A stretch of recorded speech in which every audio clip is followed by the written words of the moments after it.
Hello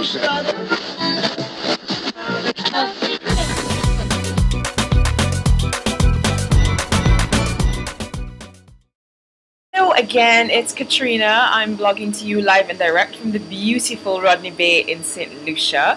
I want to take care of quite a few things this week, so let's get right to it. First of all, for all of you who went out and got your known and got tested on regional testing day, well done. All the figures are not quite in yet, but from the looks of it, we're going to make that 10,000 mark.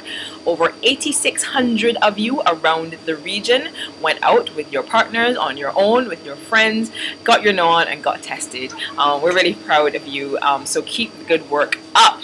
So that's the first thing. Secondly, as you would know, St. Lucia is one of our partners, one of the 110 broadcasters in 24 countries that make up part of the Caribbean Broadcast Media Partnership on HIV/AIDS. And as you would understand, a lot of the work that goes into our programming and about getting our messaging out there comes from the journalists who work at those stations. Now, because the messages that we send are so important and because the language that we use is so important, every now and again it's necessary to do a little bit of a top-up with the journalists and the broadcasters who are there promoting our messages and making sure that they're committed and throwing themselves behind the work that we are so passionate about here at iliveup.com. And you'd be surprised how important it is to get the language right. We kind of talk about these things in a very taboo, euphemistic kind of way, but if you're speaking frankly and getting your know on, remember those live up tenets, and making sure that you have the correct information, you have to have the right language. So for example, we no longer say HIV sufferers because people do not suffer.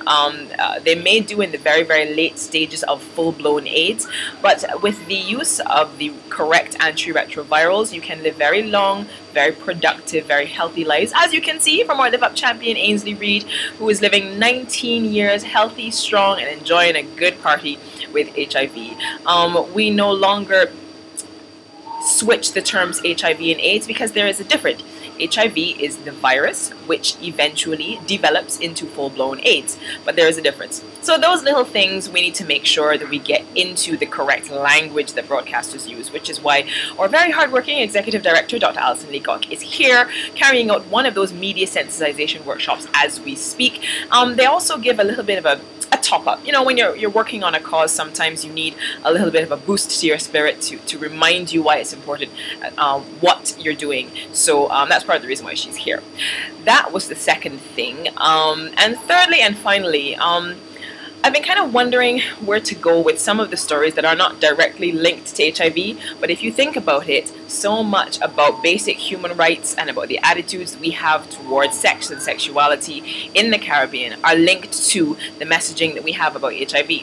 And I was reading a story, I think it was in the Jamaican Gleaner, about a popular reggae singer. I'm not going to call the name because we attempt to make change agents out of everyone that we encounter, even if when we meet them, their attitudes might need a little bit adjusting. There was a vicious rumor going around that this particular artiste had contracted the HIV virus. Not only did he come out and say, "No, I don't have it," and he blasted the person who started the rumor, but his defense for saying that he did not have it was to say, "I've already slept with your mothers, your sisters, your aunts, your cousins, so why would you spread that rumor about me?" And I thought that was the strangest defense against an incorrect accusation I'd ever come across. And again, it speaks to our attitudes about promiscuity, because he clearly thought that that was a good way to dispel the myth that HIV is contracted primarily through homosexual content. I've not spoken to him. I don't know if that's exactly what he meant, but it sure seemed that way to me.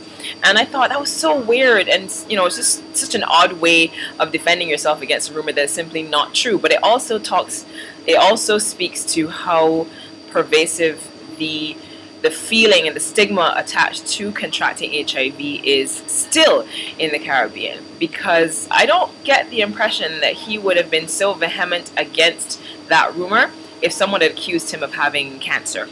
or Crohn's disease or Lou Gehrig's disease, you know. So I wanted us to think a little bit about that. At least I've been thinking about it, and the fact that we are working really hard and making gains in changing people's minds and engaging artists. And I really hope that somewhere along the line, that particular artist, we will meet him. We at the iliveup.com team will meet him and make a change agent out of him, and gradually evolve and gradually change that mentality. So for now, that's it for me, Katrina, for this week. I'll be checking in with you a little bit later. For now, I just want to remind you, as always, to love, protect, and respect. Live up. See you when I get back to Barbados. Bye.